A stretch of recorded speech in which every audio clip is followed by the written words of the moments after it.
Toxis nibaza impamvu umugore atwita akabyara abana babiri kandi yarabonanye n'umugabo umwe. Nanjye nkakubaza ni ingurube kwibonana na ngenzi yayo bikabyara ibibwana 12 zarahuye ari ebyiri zonyine biba byaturutse kuki? Zozo nuko zigira amagurane. Nuko se muhu amaguru agahurira he no kubyara? Ahubwo tega amatwi wumva igisubizo ngiye kuguha.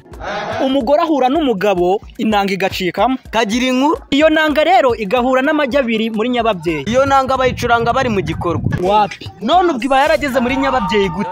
Ni umugabo ayishyiramo. Iyo nanga ihura n'amagi. Yego. Ubwo inkoko iyatera yaranyuze rero. Yo ni karemano mu muntu. Okay, ibyo ndabyeme. Wambwiye ko yinjiramo n'inanga ariko yabanje gucikamo kabiri. Yego. Ubwo bivuze yuko mu nda habamo imikasi. Wapi? Ni imihoro.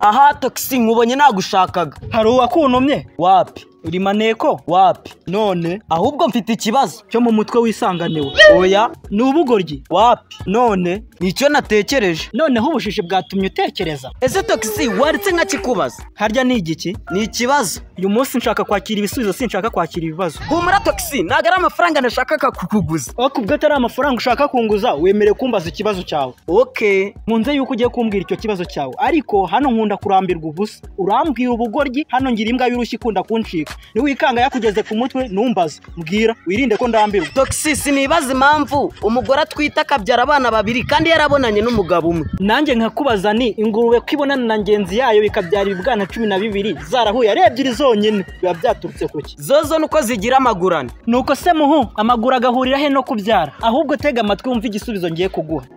Umugore ahura n'umugabo inanga igacikamo kagira inkuru. Iyo nanga rero igahura n'amajya abiri muri nyababyeyi. Iyo nanga bayicuranga bari mu gikorwa. Wapi? None ubwo iba yarageze muri nyababyeyi gute? Ni umugabo ayishyiramo. Iyo nanga ihura n'amagi. Yego. Ubwo inkoko iyatera yaranyuze rero. Yo ni karemano mu muntu. Okay, ibyo ndabyeme. Wambwiye ko yinjiramo n'inanga ariko yabanje gucikamo kabiri. Yego. Ubwo bivuze yuko mu nda habamo imikasi. Wapi? Ni imihoro. Oya, ahubwo mu mubiri haba harimo imisemburo ikata iyo nanga. Ruvire? Wapi? Bakimaya? Wapi iyo umuntu aba yifitiye mu mubiri? Ubwo se niba umuntu aba yifitiye mu mubiri ejo bundi wenga ikigage ko arinze kujya kwigurira umusemburo. Nakubwiye yo ko umuntu aba yifitiye mu maraso. Ntabwo utsobanurire neza, ubwiyo ni scam y'abazungu. Twikomereze n'ikindi kibazo. Ndahari mbaza. Wemera ko sayansi yubakira ku bifatika? Yego. Okay, ubufasha ya mabuye ane ugakuramo abiri hasigara ngahe? Imibare yo mu wa mbere hasigara abiri. Fasha ibuye rimwe ngakuramo amabuye 3 hasigara ngahe? Hasigara amabuye negative 2. Ubu nkubajije amabuye ya negative 2 wayama? Nayaguhute se kandi ari negative. None ubwo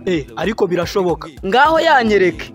Yambwiye ngo ufashe amabuye ibuye rimwe ugakuramo amabuye 3.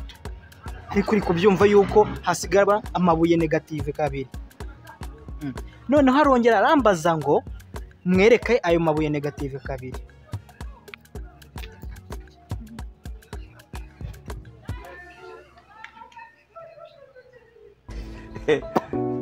Ntago byashoboka. Ntuzongere kugira icyo umbeshya, niyo ni scam y'abazungu.